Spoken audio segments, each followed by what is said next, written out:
الرحمن الرحيم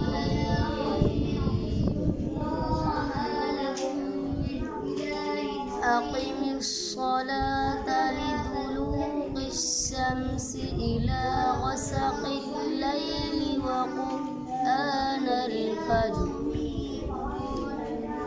إن قرآن الفجر كان مشهودا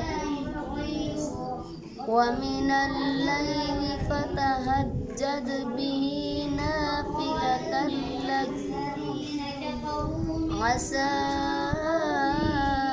أن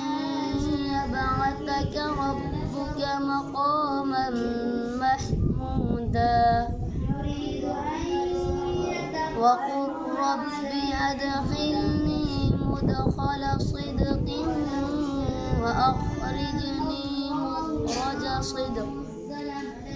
وأخرجني مخرج صدق واجعل لي من لدنك سلطانا نصيرا